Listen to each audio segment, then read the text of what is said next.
आजची ही ऐतिहासिक सभा आहे। कारण आताच चंद्रकांत होरेंनी जसं म्हणलं की हा मतदारसंघ हा जिल्हा परिषद गट विरोधी पक्षाचा बालेकिल्ला म्हणून ओळखला जातो आणि त्या अर्थाने ज्यांच्यामुळं हा बालेकिल्ला ओळखला जातो, जे 2-4 नाव आहेत ते आदरणीय कैलासवासी विठ्ठलदादा होरे आज त्यांच्या कुटुंबात उमेदवारी भेटली आहे, त्याच्यामुळे हा एक ऐतिहासिक क्षण आहे। त्याचबरोबर आदरणीय बाबासाहेब सोमवंशी साहेब त्यांच्या घरी उमेदवारी भेटलेली आहे। खऱ्या अर्थाने हा इतिहास कमी लोकांना माहित असेल, पण शेतकरी कामगार पक्षाचे यांचे वडील असतील, आजोबा असतील, म्हणजे बाबासाहेब सोमवंशी साहेब आपले वडील आणि होरे दादा हे शेतकरी कामगार पक्षापासून त्यांच्या घरामध्ये उमेदवारी भेटली आणि त्याच्यामध्ये नारायण सोमवंशी साहेब आल्यामुळे एक गोडवा निर्माण झाला। आणि खऱ्या अर्थाने आज मला असं वाटतं की चंद्रकांत होरेंना जिल्हा परिषद मध्ये पाठवून आपण खऱ्या अर्थाने विठ्ठलदादा होरेंना आदरांजली वाहू। आज जिल्हा परिषदच्या माध्यमातून मी खरं संघटनेमधला माणूस आहे, व्यासपीठावर मी कमी शब्द बोलतो, पण ह्या सभे इथं काही दिवसापूर्वी काँग्रेसची सभा झाली आणि मोठ्या मोठ्या गप्पा मारल्या आणि हवा सोडल्या, पण जेव्हा रामावर बोललो तेव्हा लक्ष्मण खडा होतोच आणि हा लक्ष्मण इथं काय बोलण्यासाठी उभा आहे। 2017 ते 22 जिल्हा परिषद भारतीय जनता पार्टीच्या पहिल्यांदा ताब्यात आली। 1992 ते 2017 25 वर्ष जिल्हा परिषद काँग्रेसच्या काळात त्यांच्या ताब्यात होती। 2017 जिल्हा परिषद ताब्यात आल्यानंतर जिल्हा परिषद मध्ये 14 विभाग आहेत आणि प्रत्येक विभागाला जिल्हा परिषदचा एक वेगळेपणा कसा देता येईल ते आमच्या माध्यमातून आम्ही भैयासाहेबांच्या आदेशाप्रमाणे केलेले आहेत। पूर्वी 2017 पूर्वी जिल्हा परिषद बघितली तर 4 चौघा गडीच्या भोवती फिरणारी जिल्हा परिषद होती। सामान्य माणसाला तिथं वाव नव्हता, त्याचा बोलण्याचा अधिकार नव्हता किंवा त्याचा हक्क नव्हता, पण 2017 नंतर जिल्हा परिषदच्या जेवढे विभाग आहेत त्याला विकासाचा स्पर्श देऊन आपण विकास केलेला आहे। सर्वात पहिलं म्हणजे शिक्षण विभाग। आज आपल्या जिल्ह्यामध्ये 1278 शाळा आहेत। पूर्वी जर भेटलं तर शाळा हे त्याची पट 1,19,000 होती, ती घसरत होती, पण 2017 नंतर ही पट कशी वाढता येईल, जागो पालोक जागो ही संकल्पना आपण राबवली आणि प्रत्येक जिल्हा परिषद शाळांमध्ये मजबूत कसं करता येईल, तिथं खोल्या नसते तिथं खोल्या उपलब्ध करून दिल्या, ज्या शाळा गळती आहे तिथं बांधकाम मजबूत केलं, शाळेला कंपाऊंड वॉल दिली, व्यायामशाळा दिली आणि बाळा उपक्रम अंतर्गत प्रत्येक शाळा हे बोलक्या केल्या। आज जर आपण प्रत्येक गावामध्ये गेलो तर आपली शाळा आपल्याला स्वच्छ सुंदर आणि चांगली दिसणार आहे। त्याचं माध्यम म्हणजे 2017 नंतर जिल्हा परिषद। आज आरोग्य व्यवस्था भेटले तर आपल्या जिल्ह्यामध्ये 46 प्राथमिक आरोग्य केंद्र आणि 248 उपकेंद्र होते।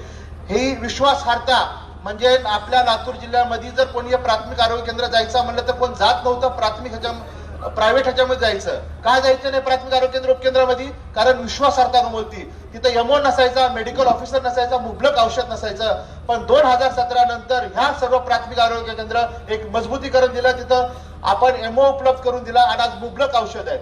आज जर आपण भेटला तर मराठवाड्यामध्ये 5 प्राथमिक केंद्र लातूर जिल्ह्याचे आहेत ज्याला केंद्राचा पुरस्कार भेटलाय। इतर कुठल्याही जिल्ह्यामध्ये तो प्राथमिक पुरस्कार आपल्याला भेटला नाही, तो फक्त लातूर जिल्ह्यात भेटलेला आहे। 140हून अधिक सर्व प्राथमिक आरोग्य केंद्र आपण सोलारवर करून 0 बिल उपलब्ध करून दिलं। आज स्वच्छताच्या माध्यमातून माननीय मोदीजींनी घोषणा दिली की स्वच्छ भारत अभियानाची जर घोषणा केली आणि त्याच्या अंतर्गत आपण आपल्या कार्यकाळात 2018, 19, 19, 20 मध्ये 2,38,000 शौचालय आपल्या कार्यकाळामध्ये सुरू झालेत आणि ते बांधण्यात आपल्याला यशस्वी झालं। जिल्ह्याच्या कानाकोपऱ्यात आपण जाऊन ते यशस्वी केलं। आज आपल्या लातूर जिल्ह्यामध्ये 924 गाव आहेत, 788 ग्रामपंचायती आहेत, 3,80,000 कुटुंबाचा हा वावर असलेला आपला जिल्ह्याला आहे। पण ह्या जिल्ह्यामध्ये कधीही घरापर्यंत पाण्याची व्यवस्था, स्वच्छतेची व्यवस्था, शिक्षणाची व्यवस्था, आरोग्याची व्यवस्था त्या उंबरठ्यापर्यंत कधी पोहोचली नाही। पण आपल्या माध्यमातून हर घर नळ योजनेच्या अंतर्गत 2019-20 आणि 2021 मध्ये आपण 3,80,000 पैकी 2,63,000 कुटुंबापर्यंत फक्त ह्या 2 वर्षाच्या काळामध्ये जवळपास 74% लोकांना आपण ही योजना पोहोचवलेली आहे। अंगणवाडी सारखी व्यवस्था आज जिथं आपला लातूर जिल्ह्याचा पाया रचला जातो, समृद्ध केला जातो, जिथं आपले चिमुकळे बाळ खेळले जातात। अंगणवाडी म्हणजे पहिले काय राहायचे, फक्त काळ्या कुट्ट भिंती राहायच्या, पण आज अंगणवाडी सारखी व्यवस्था हॅपी होम्सच्या माध्यमातून जिल्ह्याच्या 2408 अंगणवाडी पैकी हॅपी होम संकल्पना महाराष्ट्रामध्ये आपण पहिली रुजवली, राबवली आणि पहिल्या टप्प्यामध्ये 1100हून अधिक हॅपी होम्स अंगणवाडी आपण केल्यात आणि त्याला आपल्याला राज्यस्तर पुरस्कार भेटला। मला असं सांगण्यात एवढ्या गोष्टी आहेत, पण जिल्हा परिषदच्या विषय विषयांतर करून इतर कुठेतरी भाषण करायचे. आज मोठ्या प्रमाणामध्ये विकासावर न बोलता अनेक ठिकाणी विषयांतर करून विकासावर न बोलता विषयांतर करून लोकांचं दिशाभूल करायचं. मी भैयासाहेब त्याच्यावर सविस्तर बोलणार आहेत. इतर पत्रकार बांधव आहेत. मी काही 2-4 गोष्टीवर इथे स्पर्श करणार आहेत. इतर रेल्वे बोगी सारखा कारखान्यावर अनेक ठिकाणी उल्लेख झाला. होय, आमच्या कार्यकाळात माननीय भैयासाहेबांच्या माध्यमातून आदरणीय देवेंद्र फडणवीस साहेबांच्या आशीर्वादाने आणि आदरणीय पंतप्रधान मोदीजींच्या नेतृत्वाखाली आम्हाला रेल्वे बोगी सारखा कारखाना भेटला. आज त्यांनीच इथं या व्यासपीठावर म्हणले 50,000 नोकऱ्या लागल्या का, फक्त 1200 लोक काम करतात. हो बाबा, 1200 नोकऱ्या तर चालू झाले ना. पण इथं पत्रकार बांधव आहेत. 25 नोव्हेंबर 2010 ही तारीख आपण सर्वजण विसरलात. काय झालं 25 नोव्हेंबर 2010 ला? 25 नोव्हेंबर 2010 ला ह्याच आमदारांनी, इथं लातूर जिल्ह्याच्या आमदारांनी लातूर मध्ये भेळ सारख्या कारखान्याचं मोठं भव्य दिव्य उद्घाटन केलं. 16 वर्ष झाले, अजून एकही टीज रचली नाहीये. रचलीये का? भेळ सारखा कारखाना असेल, व्हिडिओकॉन सारखा कारखाना असेल. आम्ही कारखान्याची घोषणा केली. आज आमचा कारखाना उभा आहे आणि पुढच्या भविष्य काळामध्ये लाखो हजारो तरुण त्याचं काम करणार आहेत. तुम्ही तर बोळाच्या घड्यात आज 16 वर्ष झाले आपण एका प्रभागाचं, आपण एका भागाचं नेतृत्व करतात. आम्हाला बोलतात तुम्ही काय केलं, तुम्ही काय करणार. आज जे परिसरात जे चारी बाजूला रस्त्याचं जाळं दिसतं, हे 2016 ते 19 मध्ये माननीय गडकरी साहेबांच्या माध्यमातून जी मंजुरी झाली, ज्या रोडनं तुम्ही बाबळगाववरनं आंबुल गेला तो रोड पण माननीय गडकरी साहेबांच्या माध्यमातून भारतीय जनता पार्टीच्या कार्यकाळात झालेला आहे. आज सांगण्याचं एवढं आहे. मला आपल्याला एकच चॅलेंज द्यायचं. मी नेहमी परीक्षा घेत असताना मला वाटतं की वास्तवावर बोलणं गरजेचं आहे. आज आदरणीय भैयासाहेब 160 आठवडे पालकमंत्री होते. आदरणीय अमित भैया, आपण पण 130 आठवडे पालकमंत्री होतात. मी काँग्रेसच्या सर्व नेतेगणाला, सर्व नेते मंडळीला, आमचे 3 इथं पत्रकार बांधव आहेत, आमचे 3 प्रमुख लोक येतील, तुम्ही 3 जण या. आपण जिल्हा परिषद कलेक्टर ऑफिस समोर एक मंडप टाकून आमच्या 5 वर्षामध्ये 2017च्या 22 आम्ही काय कार्यकाळमध्ये आमचं काम काय झाले आणि तुमचे 2002 ते 2017 15 वर्षाचा कार्यकाळ घ्या. तुम्ही तुमचा हिशोब द्या, आम्ही आमचा हिशोब देतो.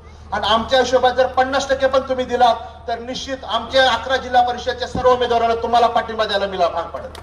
पण तुम्हाला देता आलं नाही, तुम्ही काम करता आलं नाही तर तुम्ही आम्हाला पाठिंबा. आज तुम्ही काय बोलतात, तुमच्या 130 आठवड्यामध्ये तर पत्रकार बांधव आहेत, माहिती विभागाकडून आपण घ्या. आदरणीय अमित भैया देशमुख 130 आठवडे किती दिवस लातूर जिल्ह्यात होते? आम्हाला पण 3 वर्षाचा कार्यकाळ भेटला होता, तुम्हाला पण 2.5 वर्षाचा, 2.25 वर्षाचा कार्यकाळ भेटला होता. आमच्या 3 वर्षाच्या पालकमंत्र्याच्या कार्यकाळामध्ये आम्ही काय केले आणि तुमच्या 3 वर्षाच्या पालकमंत्र्याच्या कार्यकाळामध्ये तुम्ही काय केले? प्रत्येकाला संधी बरोबर भेटली होती. तुम्ही काय केले तुम्ही सांगा, आम्ही काय केले आम्ही सांगतो. आम्ही रेल्वे बोगी सारखा कार्यकाळ केला. शिक्षण, आरोग्य, कारखाने, सगळ्या गोष्टी, रोडचे जाळे सर्व उभे झाले. तुम्ही काय दिलं लातूर जिल्ह्याला सांगतो? काय दिलं लातूर जिल्ह्याला? तुम्ही फक्त एकच दिला. जेव्हा कोविडची महामारी होती, आपल्या देशाचा मृत्यूदर 1.4 होता, पण लातूर जिल्ह्याचा मृत्यूदर 2.6 होता. तुम्ही वैद्यकीय मंत्री होता, तुम्ही हे लातूर जिल्ह्याला दिलं. कोविडच्या महामारीमध्ये तुम्ही पळून जाऊन लातूरला न राहता मुंबईला राहिला, हे तुमचं देण आहे लातूर जिल्ह्याला आणि निलंगा तालुक्याला. इथे येऊन तुम्ही बोलायच्या गोष्टी करतात, वास्तवाला स्पष्ट न करता आपण अनेक ठिकाणी तुम्ही गोष्टीवर दिशाभूल केल्यात. मला आपल्याला आवाहन करतो, सर्व जनतेला आवाहन करतो, आज आंबुलगा जिल्हा परिषदच्या माध्यमातून आणि निलंगा तालुक्यातल्या सर्व जनतेला मी आवाहन करतो, आज आपल्या माध्यमातून आपण आशीर्वाद दिल्यामुळं जिल्हा परिषदची अतिशय सूक्ष्म नियोजन अंतर्गत गेल्या 5 वर्षामध्ये आपण व्यवस्था उभी केली आहे. आम्ही ह्या जिल्हा परिषद काय केलं हे जनसेवेचे कमल पर्व पुस्तक काढलेले आहे. मला सांगण्याचा अतिशय आनंद होतो, आपली एकमेव जिल्हा परिषद आहे जे अहवाल देणार 5 वर्षामध्ये आम्ही कुठल्या विषयाला स्पर्श करून काय विकास केलाय त्याचा अहवाल देणार लातूर जिल्हा ही महाराष्ट्रातली एकमेव जिल्हा परिषद आहे. त्याच्यामुळे तुम्ही हे पुस्तक काढा, उघडा, ह्याच्यावर जी कमतरता ह्याच्यावर भाष्य करा आणि काय करणार आहे त्याच्यावर बोलू नका. कालच मी भाषण ऐकलं त्यांचं, आम्ही महिला बचत गटावर हे करू, आम्ही आल्यानंतर फिरतं भांडवल देऊ. अहो, ती व्यवस्था तर भारतीय जनता पार्टीने ऑलरेडी उभा केलेली आहे. जिल्ह्यात हजारो बचत गट उभा झालेले आहेत. हजारो बचत गटाच्या अंतर्गत त्यांचं फिरतं भांडवल उभा झालेले आहेत आणि फिरतं भांडवल जिथं 10-10 हजार रुपये दिलेत, जी बचत गट सक्षम आहे तिथं लाखो रुपये दिलेले आहेत. आज उमेद ही संस्था भारतीय जनता पार्टीने उभा केलेली संस्था आहे. आज लाडक्या बहीण सारखी व्यवस्था अर्थकारणाच्या माध्यमातून महिलाला मुख्य प्रवाहात आणण्यासाठी भारतीय जनता पार्टीने उभे केल्यात. गेल्या 18 महिन्यामध्ये आमच्या लाडक्या बहिणीला 27,000 रुपये त्यांच्या खात्यावर पोहोचले आहेत. ह्या वर्षी 18,000 पोहोचणार आहेत. प्रतिवर्ष प्रतिमाह 1500 म्हणजे 18,000 त्यांच्या खात्यावर पोहोचण्याची व्यवस्था भारतीय जनता पार्टीने केलेली आहे. सांगण्याचं भरपूर आहे.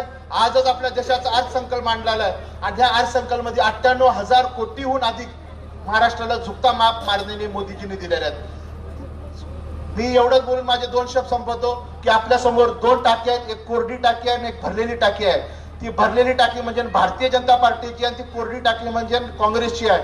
आपल्याला आपल्या गावापर्यंत, आपल्या उंबरट्यापर्यंत, आपल्या घरापर्यंत कुठल्या कुठल्या टाकीचं पाईप जोडायचं हे आज आपण ठरवायचं आहे. ह्या सभेच्या माध्यमातून आपण संकल्प करायचा आहे. मला विश्वास आहे आपण भारतीय जनता पार्टीचे सर्व कार्यकर्ते असतील, सर्व इथे जे मतदार असतील, सर्वजण भारतीय जनता पार्टीचे माननीय मोदीजींचा जो विकसित भारताची जी संकल्पना आहे, देवेंद्रजीची जी विकसित महाराष्ट्राची जी संकल्पना आहे, विकसित लातूर करून आज विकसित आंबुलगा करण्यासाठी आपण सर्वजण आतुर आहात. आज आपल्या ह्या जनसमुदायात मला विश्वास पडलेला आहे की 11 जिल्हा परिषदचा आत्ताच गुंडेराव जाधव बिराजदार साहेबांनी सांगितलं, सर्वात जास्त मताधिक्य जर कुठली जिल्हा परिषद येत असेल तर ती आंबुलगा जिल्हा परिषद येईल असं मला विश्वास आहे. मी जास्त न बोलता इथं सर्व जे आयोजक आहेत अतिशय चांगलं नियोजन आपण केल्याबद्दल मी सर्वांचे अभिनंदन करतो आणि माझे 2 शब्द थांबवतो. धन्यवाद.